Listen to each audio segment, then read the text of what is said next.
കുടുങ്ങി നല്ല വെടിപ്പായിട്ട് ഞാൻ കുടുങ്ങിയിട്ടുണ്ട്. കഴിഞ്ഞ ആഴ്ചയിലത്തെ ആരോഗ്യനില വെച്ചിട്ട് ഞാൻ അവൈലബിലിറ്റി കൊടുത്തു, വ്യാഴവും വെള്ളിയും കൂടി. പക്ഷെ ഞാൻ അറിഞ്ഞില്ലല്ലോ ഞാൻ വയ്യാണ്ടാവുന്നത്. സ്പോണ്ടേനിയസ് ആയതുകൊണ്ട് തന്നെ പെട്ടു. ഇപ്പോൾ ഉറക്കി എണീറ്റ് കഴിഞ്ഞപ്പോൾ ഞാൻ നോക്കുമ്പോൾ മെയിലുകളുടെ ചാകരം നടക്കുന്നു. അവരെ എന്നെ നാളെ പിടിച്ച് ജോലിക്കെട്ടാക്കാം. നാളെയും മറ്റന്നേയും അതിൻ്റെ പിറ്റേന്നും 4 ദിവസം. എൻ്റെ അവസ്ഥ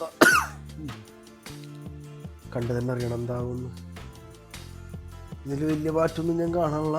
ഇനിയിപ്പോൾ എന്തായാലും വേറെ ഓപ്ഷനൊന്നുമില്ല. നമുക്ക് പാരസെറ്റമോളും അതേപോലെ മരുന്നും കഴിച്ചേ പറ്റൂ, ചുമയുടെ മരുന്നും കഴിച്ചേ പറ്റൂ. ഫാസ്റ്റ് റിസൾട്ട് കിട്ടണമെങ്കിൽ അത് ചെയ്തേ പറ്റും. ഞാൻ ജോലി ഉണ്ടാവില്ല എന്ന് വെച്ചുകൊണ്ടിരുന്നിരുന്നു. പക്ഷേ ഞാൻ തന്നെ മറന്നുപോയി ഞാൻ അവൈലബിലിറ്റി കൊടുത്ത കാര്യം.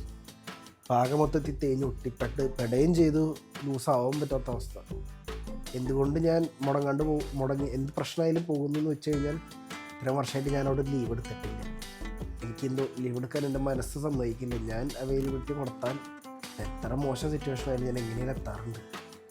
നാളെ നമ്മൾ എത്തുമെന്നുള്ള പ്രതീക്ഷയിൽ നമുക്കിന്ന് ഫുൾ റെസ്റ്റ് എടുക്കാം. എന്നിട്ട് നാളെ നമുക്ക് അവസാന ശ്വാസം വരെ പണിയെടുക്കാം.